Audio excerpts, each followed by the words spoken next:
આ સમય આપણે પવિત્ર શાસ્ત્ર ઉઘાડીશું ને પ્રભુના વચનો તરફ આપણે જવા માંગીએ છીએ.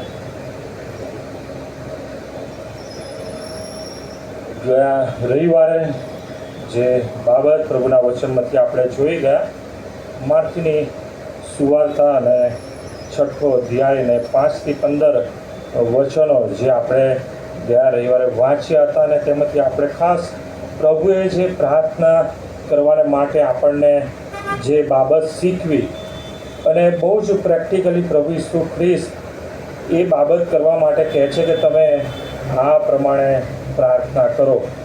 અને ચોક્કસ આપણે જ્યારે એ પ્રમાણે પ્રાર્થનામાં જીવન જીવીએ છીએ, પ્રાર્થના દ્વારા વધુ પ્રભુના સંબંધમાં બંધાય છે, તો આપણા જીવનમાં એનો આશીર્વાદ એ ભરપૂરપણે આપણે પ્રાપ્ત કરી શકીએ છીએ.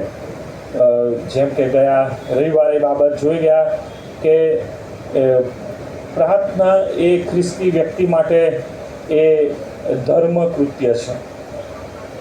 અને બીજી બાબત કે પ્રાર્થના દ્વારા ખ્રિસ્તી વ્યક્તિ એ દેવના ભજનનો એ ભાગીદાર બને છે વ્યક્તિ. અને પ્રાર્થના એ દેવ સાથેનો આપણો સંબંધ પણ સૂચવે છે, અને માટે પ્રાર્થનાનું મહત્ત્વ ખ્રિસ્તી જીવનમાં એ ખૂબ જ અગત્યનું એ એક અંગ છે, એક અગત્યની એક બાબત છે. અને માટે પ્રાર્થનામાં આપણે હંમેશા એ ધર્મકૃત્ય દ્વારા, પ્રભુના ભજન દ્વારા અને પ્રભુની સાથેના સંબંધો વધુ વૃદ્ધિ પામતા જ એ ખૂબ જરૂરી છે.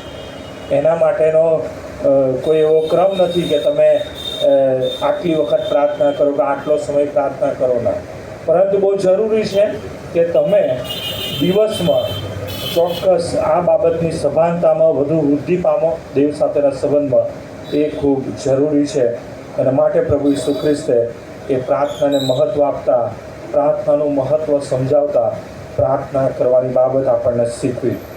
અને ગયા રવિવાર આપણે એ પણ જોઈ ગયા કે કઈ રીતના એ બાબત પ્રભુ શરૂ કરે છે અને કહે છે કે ઓ આકાશમાંના અમારા બાપ. હા, એ બાપ એટલે એક સંબંધ આપણો એ ત્યાં પ્રસ્થાપિત કરે છે કે પ્રભુ દેવ એ આપણા પિતા છે, આપણે એમના બાળકો છે. અને ઘણા બધા વચનો પણ આપણે એ સંબંધી જોઈ ગયા હતા. અને આજે આપણે આગળ જોવા માગીએ છીએ, અને એ તો એ વાક્ય છે કે તારું નામ પવિત્ર મનાવ. પ્રભુ દેવ આપણી પાસે એ બાબત માટે થઈને ખાસ ખાતરીદાયક એક કામ કે એક જવાબદારી માગે છે. અને એ જવાબદારી માંગતા પ્રભુ કહે છે કે તમે તમારું જીવન એ પ્રમાણે જીવો કે તમારા પિતાનું, એટલે કે આપણા દેવનું નામ એ પવિત્ર મનાય. તારું નામ પવિત્ર મનાવ. પહેલી બાબત તો જે પ્રમાણે આપણે પહેલા વાક્યમાં બાપ અને આકાશમાંના બાપ એટલે હેવનની બાબત એ આપણે જોઈ ગયા. અને મેં કહ્યું હતું કે જે હેવનની બાબત છે તેના વિશે તમે થોડો અભ્યાસ કરીને આવજો. અને પ્રકટીકરણ 4 અધ્યાય અને 5મા અધ્યાયમાંથી એ ચિત્ર રજૂ કર્યું હતું. ચોક્કસ હું આશા રાખું છું કે તમે એ બાબતનો વાંચીને એ બાબતનો અભ્યાસ કર્યો હશે કે સ્વર્ગમાં એ બાબતો કેવી છે. અને આજે આપણે એમાં આગળ જોવા માગીએ છીએ. અને પ્રભુ અહીંયા જ્યારે નામની વાત કરે છે તો ચોક્કસ એક પ્રેક્ટિકલી એક બાબત છે કે મારું નામ શું છે, તો મને ઓળખતા હશે, ખાસ મારા સંપર્કમાં હશે એ લોકોને મારું નામ ખબર હશે. નામ, તારું નામ પવિત્ર મનાવ. તો દેવનું નામ પવિત્ર મનાય એ માટે થઈને પહેલી બાબત એ જરૂરી છે કે દેવનું નામ શું છે આપણે જાણીએ. અને જ્યારે નામ જાણીએ છીએ એનો મતલબ કે આપણે ઓળખીએ છીએ. કોઈ મને મારા નામથી બોલાવશે તો ચોક્કસ મને એમ થશે કે આ વ્યક્તિ જે મારા નામથી મને બોલાવે છે શું મને ઓળખે છે? મારા નામથી મને શા માટે બોલાવે છે? પહેલાં જે પ્રશ્ન થાય. અને જો હું પણ એ વ્યક્તિને ઓળખતો જે મને મારા નામથી બોલાવે છે, તો તરત હું પણ એને સામે પ્રત્યુત્તર આપતા એનું નામ કહીશ. અને પછી મળવાની બાબતમાં વધારે એ સારી રીતના જાણે કે સંબંધમાં કે સભાનતામાં આપણે એ મુલાકાતનો આનંદ લઈ શકીએ છીએ, એ સંગતનો આનંદ લઈ શકીએ છીએ. કોઈ અજાણી વ્યક્તિ તમને બોલાવે, બરાબર, તમારા નામથી બોલાવે, પણ જો તમે એને ઓળખતા ના હોવ તો તમે એની સાથે બહુ વાત નહીં કરી શકો, બહુ સમય એની સાથે તમે આપી નહીં શકો એ વ્યક્તિ. અને એટલા માટે જ્યારે વાક્ય આવે છે કે તારું નામ પવિત્ર મનાવ, તો દેવનું નામ જો આપણે જાણીએ છીએ તેનો મતલબ એ થયું, ચોક્કસ હું કદાચ અહીંયા સાંભળનારાને એમ થશે કે દેવનું નામ તો બધા જાણે છે, પ્રભુ ઈસુ ખ્રિસ્ત. દુનિયામાં બધા પ્રભુ ઈસુ ખ્રિસ્તને જાણે છે. ઘણા જે ખ્રિસ્તી સ્કોલરો છે કે વધારે બાઇબલના અભ્યાસુ છે, એ તો જૂના કરારમાં પણ દેવનું નામ શું છે એ જાણે છે. જો દેવનું નામ તમે જાણો છો તો પછી દેવને શું તમે ઓળખો છો? કારણ કે જેનું નામ આપણે જાણીએ એ વ્યક્તિને જો આપણે સારી રીતના ઓળખીએ એ ખૂબ જરૂરી છે. પણ જો ઓળખતા નહીં હોવ તો એ સંબંધ કે મુલાકાત કે સંગતનો આનંદ કે એ જે નામથી બોલાવાને બાબતને લઈને જે કામ બી હોય એ થઈ શકતું નથી. એનું પરિણામ એ વધારે સારું આવી શકતું નથી. અને એટલા માટે અહીંયા પ્રભુ ઈસુ ખ્રિસ્ત ખાસ જણાવવા માગે છે કે દેવનું નામ. તમે જો જ્યારે જૂના કરારમાંથી આપણે આ બાબત જોઈએ, બરાબર, પ્રથમ તો મારી સાથે ખોલો નિર્ગમનનું પુસ્તક, અને ત્યાં નામની બાબતથી શરૂઆતમાં દેવ પોતાની ઓળખ આપતા ત્યાં નામની બાબત જણાવે છે. પ્રથમ આપણે જો નિર્ગમન 20મો અધ્યાય, જે દેવે આજ્ઞા આપી મૂસા દ્વારા ઇસ્રાયેલ લોકોને, અને એમાં પણ આજ્ઞામાં પણ પ્રભુ દેવ ખાસ એમના નામ સંબંધી જે ગંભીરતા છે એ ગંભીરતા પ્રમાણે આપણે દેવની સાથેના સંબંધમાં રહીએ એવું દેવ ઈચ્છે છે. 20મો અધ્યાયને તેની 7મી કલમ, દેવે જે આજ્ઞા આપી 10 આજ્ઞાઓ, એમાંની એક શું કહે છે? 3જી આજ્ઞા કે તારા દેવ યહોવાનું નામ તું વૃથા ન લે. તારા દેવ યહોવાનું નામ તું વૃથા ન લે. એનો મતલબ કે દેવ કોણ છે એ આપણે ઓળખીએ છીએ, તો એ ગંભીરતામાં દેવ કહે છે કે દેવનું નામ અમથું લેવું નહીં. શા માટે અમથું લેવું નહીં? તો એ ખબર હોવી જોઈએ, અને એના માટે દેવની ઓળખ હોવી એ ખૂબ જરૂરી છે. જ્યારે શરૂઆતમાં મૂસા સાથે જે બળતા ઝાડવામાં દેવ દર્શન આપે છે અને મૂસા સાથે દેવ વાર્તાલાપ કરે છે, એ જ નિર્ગમનનું પુસ્તક 3જો અધ્યાય. અને ત્યારે એ મૂસા એ બળતા ઝાડવા પાસે જાય છે, દેવ સાથે વાર્તાલાપ થાય છે. દેવ એની બધી બાબતો એને જણાવે છે કે ભાઈ મૂસા તું કોણ છે, ક્યાંથી છે, બધી બાબતો જણાવે છે. અને પ્રભુ એને એક જવાબદારી સોંપે છે કે હું તને મારા લોક જે ઇસરાયેલી લોક છે, જે મિશનની ગુલામગીરીમાં છે, એ લોકોને છોડાવવા માટે હું તને મોકલું છું. તો મૂસાને પ્રશ્ન થાય છે, બરાબર, અને એ આ પ્રમાણે છે. 13મી કલમ, નિર્ગમન 3જો અધ્યાય 13મી કલમ.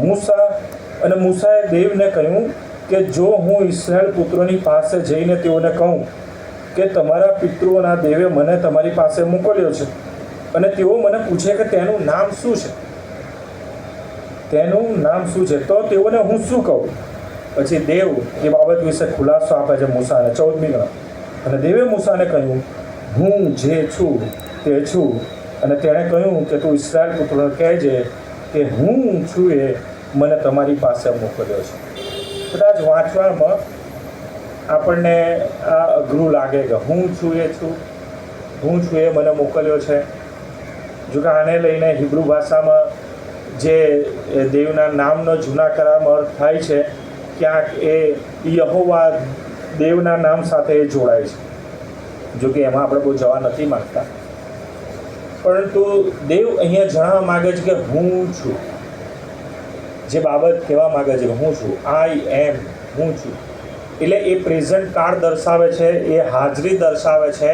અને એ હાજરી, જેમ કે પ્રભુએ જે વચન આપણને આપ્યું છે કે દેવ માટે કે પ્રભુ દેવ એ ગઈકાલે, આજે અને સદાકાળ એવા ને એવા છે, એ બદલાતા નથી. અને એટલા માટે દેવે એ બાબત માટે થઈને કહ્યું કે હું છું, તમારી સાથે છું, ઇસરાયેલની સાથે છું, દરેક પરિસ્થિતિમાં છું. ભલે કદાચ તમે મને ના હોય, ઇસરાયેલ લોકો તને પ્રશ્ન કરશે કે કોણે મોકલ્યો, બરાબર, પણ હું તો એમની સાથે જ છું, પહેલેથી છે, વર્ષોથી છે.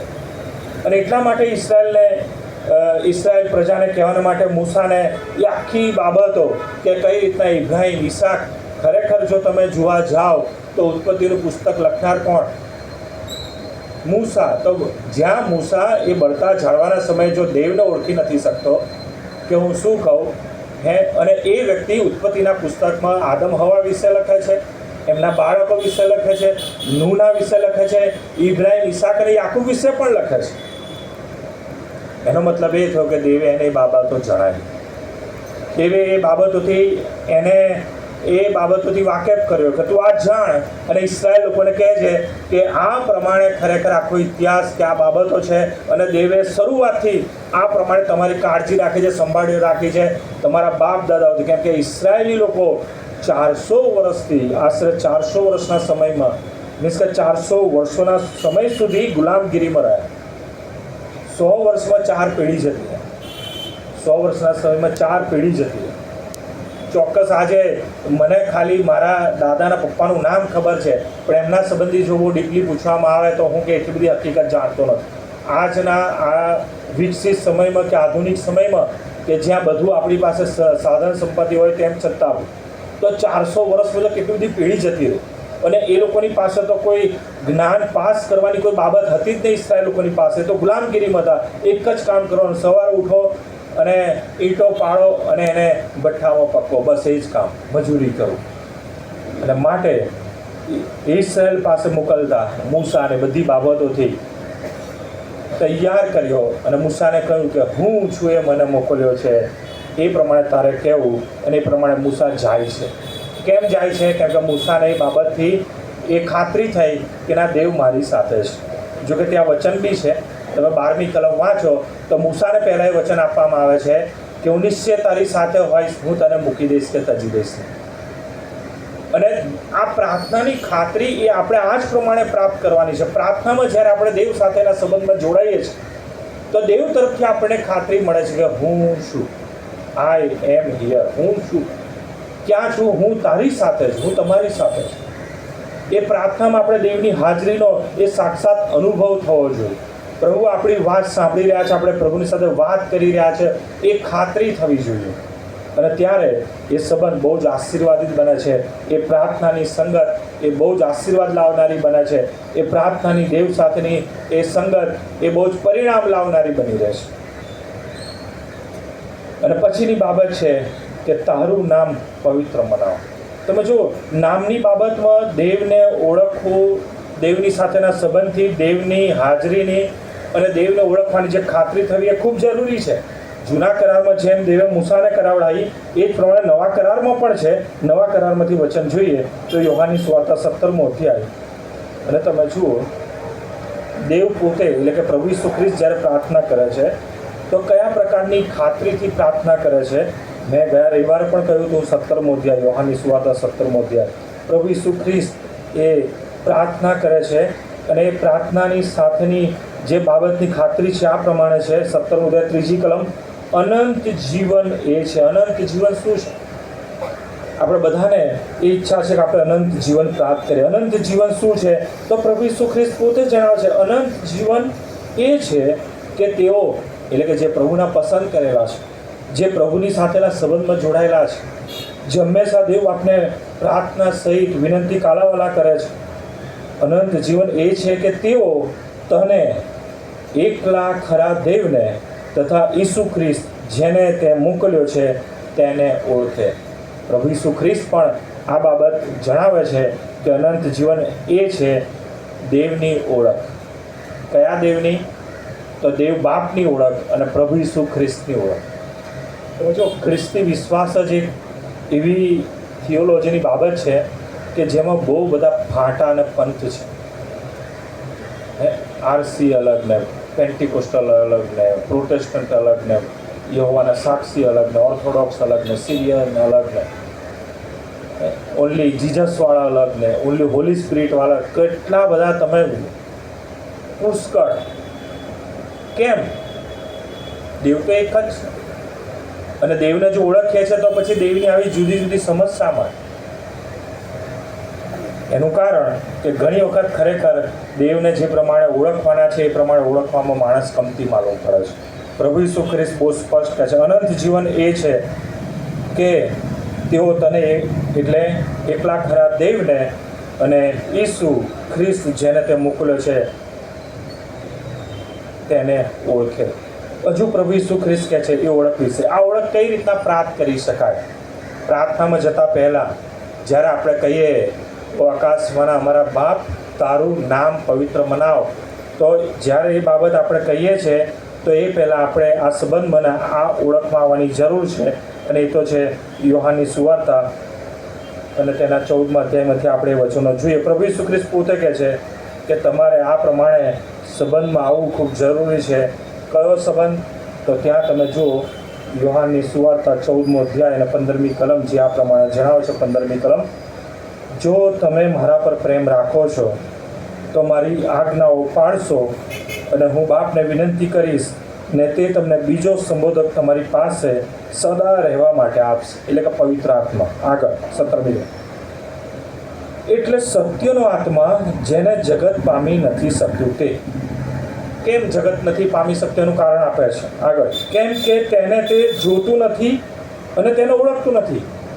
જગત એ આત્માને જોઈ શકતું નથી, જગત એ આત્માને ઓળખી શકતું નથી, કેમ કે એને ઓળખતું નથી અને એને જોતું પણ નથી. એટલે કે એ હાજરીના અનુભવમાં એ જગતના જે લોકો છે એ જીવી શકતા નથી. પણ આગળ, પણ તમે તેને ઓળખો છો કેમ કે તે તમારી સાથે છે અને તમારામાં વાસો કરશે. દેવનો આત્મા પ્રભુએ જે આપણને આપ્યો છે એ આપણી સાથે છે, આપણામાં છે. અને જ્યારે આપણે એ આત્માના અનુભવમાં આપણે વધારે વૃદ્ધિ પામીએ છીએ, સભાન બનીએ છીએ અને સ્વીકારીએ છીએ કે દેવનો આત્મા મારામાં છે અને એ મને દેવની સાથેની સંગતમાં દોરે છે, દેવની સાથેના સંબંધમાં દોરે છે, દેવનું ભજન કરવાના માટે મને એ સમજ શક્તિ આપે છે કે દેવને મહિમા આપવાને માટે એ મને સામર્થ્ય બળ પૂરું પાડે છે. ધાર્મિક કૃત્ય કરવાના માટે પણ એ મને દોરવણી આપે છે, સમજ શક્તિ આપે છે. ને એ પ્રમાણે દેવના આત્માની દોરવણીમાં જ્યારે આપણે કાર્ય કરીએ છીએ તે આપણા બધા કાર્યો, આપણું ભજન કરવું, આપણા ધાર્મિક કૃત્યો કે પ્રાર્થના કરવી એ બહુ જ આશીર્વાદિત બને છે, આપણા માટે બહુ જ એ પરિણામલક્ષી બની રહે છે. ત્યાં આગળ પ્રભુનું વચન હજી આગળ આપણે વાંચીએ. 18મી કલમ, હું તમને અનાથ નહીં મૂકીશ, હું તમારી પાસે આવીશ. ફરી આ વચન સમજો, હું તમને અનાથ નહીં મૂકીશ, હું તમારી પાસે આવીશ. એનો મતલબ કે આપણે જેમ વિચારતા હોય કે પ્રભુ ઈસુ ખ્રિસ્ત એ પુનરુત્થાન પામ્યા પછી કેવળ 40 દિવસ જ આ પૃથ્વી પર રહ્યા અને પછી જતા રહ્યા સ્વર્ગમાં અને હવે આપણી સાથે કોઈ નથી, તો હવે આપણી બહુ મોટી ગેરસમજ ને બહુ મોટી ભૂલ છે. કેમ કે પ્રભુ કહે છે કે હું તમને અનાથ નહીં મૂકીશ, હું તમારી પાસે પાછો આવીશ. કઈ રીતના? આગળ 19મી કલમ, થોડી વાર પછી જગત મને ફરીથી જોશે નહીં. કોણ જોશે નહીં? જગત ફરીથી જોશે નહીં, પણ તમે મને જોશો. હું જીવું છું માટે તમે પણ જીવશો. તે દહાડે તમે જાણશો. કયા દહાડે? જ્યારે પવિત્ર આત્મા તમારા પર આવશે ત્યારે. આ વચનો પ્રભુ શિષ્યોને કહી રહ્યા છે. અને 50માના દિવસે જ્યારે પવિત્ર આત્મા આવ્યો ત્યારે આ વચનો એ સમજી શક્યા, એટલા માટે આ વચનો લખવામાં આવ્યા છે. તે દહાડે તમે જાણશો કે હું બાપમાં છું અને તમે મારામાં છો અને હું તમારામાં છું. હું તમારામાં છું. પ્રભુ ઈસુ ખ્રિસ્ત એ આપણામાં છે. અને જ્યારે આપણે પ્રાર્થના કરીએ છીએ ત્યારે આપણે કોઈ આકાશમાં રહેલા કોઈ એવી અદ્રશ્ય હાજરીને કે અલૌકિક શક્તિને કે બહુ જબરજસ્ત સામર્થ્યવાન એવું ચમત્કાર કરનાર કે એવી કોઈ વ્યક્તિત્વ કે એવી કોઈ શક્તિ, બરાબર, ઘણી બધી એવી બાબતો છે રહેલી છે આપણામાં જ છે પ્રભુ ઈસુ ખ્રિસ્ત. અને આપણે એને ઓળખીએ છીએ માટે આપણે કહેવાનું છે કે તારું નામ પવિત્ર બનાવો. પ્રભુ, હું તમને ઓળખું છું, જાણું છું, તમે મારા માટે જે કર્યું છે એ બાબત હું સમજું છું, સ્વીકારું છું. અને માટે પ્રભુ તમારી અંગત ઓળખ મને થયેલી છે. તમારું નામ પવિત્ર મનાવ. એ પહેલાં તો નામની બાબત આવે છે અને પછી પવિત્ર મનાવવાની બાબત આવે છે. નામ એટલે કે અંગત ઓળખ ને એ સંબંધને ઘણું બધું કહી શકાય છે. આટલા આ વચનોના ખુલાસા આપણને ઘણું બધું બતાડે છે કે એ નામ એટલે કે પ્રભુ તો આપણી સાથે છે, આપણી પાસે છે. અને પવિત્ર મનાવો જ્યારે એ બાબત આવે છે, બરાબર, તો આપણે જોઈએ કે કેવી રીતના પવિત્ર મનાવો. તો એક જ દાખલો લઈશું અને એ ઉપરથી સમજીશું કે દેવનું નામ કેવું પવિત્ર મનાય છે. અને એ મેં ગયા રવિવારે કીધું હતું એ પ્રમાણેનું પ્રકટીકરણનું પુસ્તક અને જે આપણું હોમવર્ક છે 4થો અધ્યાય, અને આપણે ખોલીએ, બરાબર. ફરીથી જો તમે ના વાંચ્યો હોય તો ખાસ મારી વિનંતી છે તમે ઘરે અવશ્ય પ્રકટીકરણનું પુસ્તક 4થો અધ્યાય અને 5મો અધ્યાય વાંચજો કે જ્યાં એ બાબતો, સ્વર્ગની બાબતો વિશે લખેલું છે. પ્રકટીકરણ પુસ્તક 4થો અધ્યાય અને ત્યાં 8મી કલમ આ પ્રમાણે લખવામાં આવ્યું છે. તે ચાર પ્રાણીઓમાંના દરેકને 6 પાંખ હતી. તેઓ ચારે તરફ તથા માહે આંખોથી ભરપૂર હતા. તેઓ પવિત્ર પવિત્ર પવિત્ર પ્રભુ દેવ સર્વશક્તિમાન જે હતો, જે છે ને જે આવનાર છે એમ કહેતા રાત દિવસ વિસામો લેતા નથી. પવિત્ર મનાવ એનો મતલબ ખાલી પ્રાર્થના કરે છે એટલા પૂરતું નહીં. આપણો તો આ સમય થયો, સંગતમાં આવ્યા, પ્રાર્થના કરી, હા આપણે પ્રભુને મહિમા આપ્યો, ભજન કર્યું, પ્રાર્થના કરી, પ્રભુનું નામ પવિત્ર મનાવ્યું એટલે પતી ગયું. ના વાળાઓ, અહીંયા જે વાક્ય છે સમજો તો શું કહે છે? પવિત્ર પવિત્ર પવિત્ર પ્રભુ દેવ સર્વશક્તિમાન જે હતો, જે છે ને જે આવનાર છે એમ કહેતા રાત દિવસ વિસામો લેતા નથી. એનો મતલબ કે આ સભાનતામાં, આ સંબંધમાં તમારે 24/7 બરાબર, એટલે 24 કલાક વત્તા 7 અઠવાડિયાના દિવસ અને મહિનાના 30 કે 29 કે 28 કે 31 જેટલા આવતા એટલા 365 દિવસ આખા વર્ષના ટૂંકમાં, અને તમારા આયુષ્યના જેટલા વર્ષો થયા હોય ગુણ્યા દિવસો, અને પ્રભુ એનો હિસાબ માંગશે કે મેં તારા માટે જે કર્યું તે મારા માટે શું કર્યું. તું જગત સાથેના સંબંધમાં જીવ્યો, તું તારા ઓળખીતા સગાવાલા ફ્રેન્ડ મિત્રો એ સાથેના સંબંધમાં જીવ્યો, પણ મારી સાથેના સંબંધમાં તું કેટલું જીવ્યો, કેટલી જીવી? શું કહીશું? આપણી પાસે શું જવાબ હશે? આ આખો જે ખુલાસો જો આપણે જાણીએ આજે કે પ્રભુ આપણી પાસે આવો સંબંધ માગે છે, આવું ભજન માગે છે, કે આ પ્રમાણેની પ્રાર્થના માગે છે. પ્રભુ ઈસુ ખ્રિસ્ત પોતે કહે છે આ પ્રમાણે પ્રાર્થના કરો, તો આપણા આયુષ્યના એ વર્ષો દરમિયાન, દિવસો દરમિયાન આપણે કેટલી વખત આ પ્રમાણે પ્રાર્થનામાં જોડાયા. ચોક્કસ પ્રભુ દેવ એ આપણી મર્યાદા જાણે છે કે આપણે માણસ, આપણે ધૂળના બનેલા છે, માટીના બનેલા છે, આપણે પાપી છે, અને તેમ છતાં દેવ આપણી પર પ્રેમ રાખે છે, આપણને જાણે છે એટલા. અને એટલા માટે ક્યાંય બાઇબલમાં એવું નથી લખ્યું કે તમે 7 દિવસ રાત દિવસ બસ આ જ કર્યા કરો, એવું નથી લખ્યું. પણ એક બાબત ખાસ લખી છે, પ્રભુએ એક દિવસ માગ્યો છે આપણી પાસે, બરાબર? એક દિવસ માગ્યો છે, અને એ દિવસ માટે પ્રભુએ શું કીધું છે?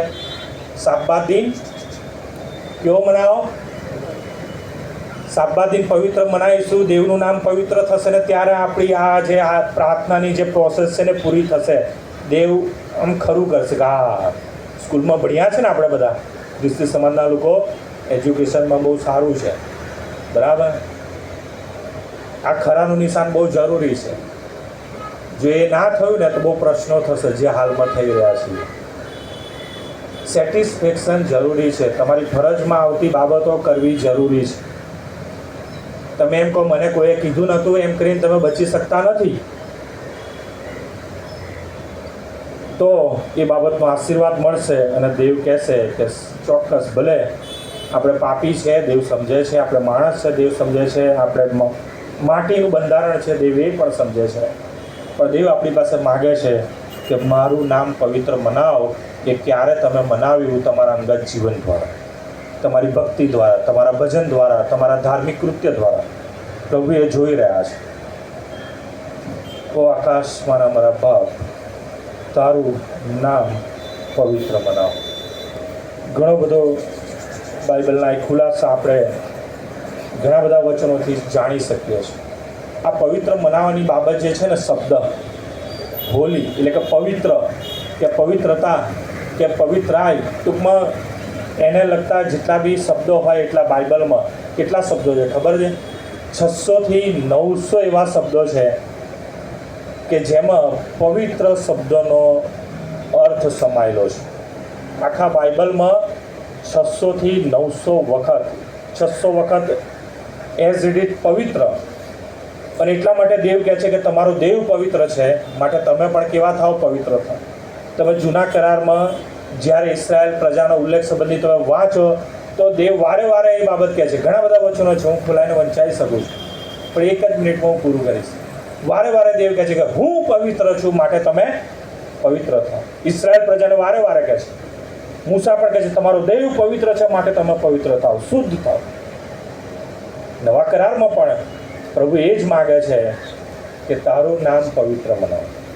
હું પવિત્ર છું તો તમે પણ પવિત્ર થાઓ, કે જેથી દેવનું નામ તમારા દ્વારા પવિત્ર બનાવે.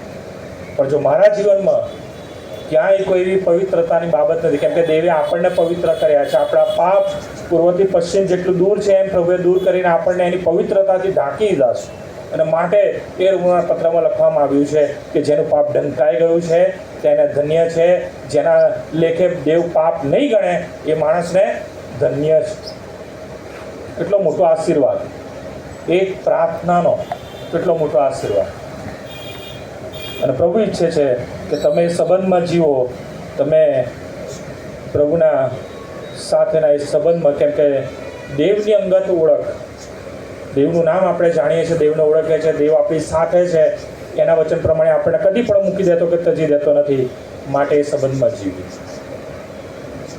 ભજન સંગ્રહ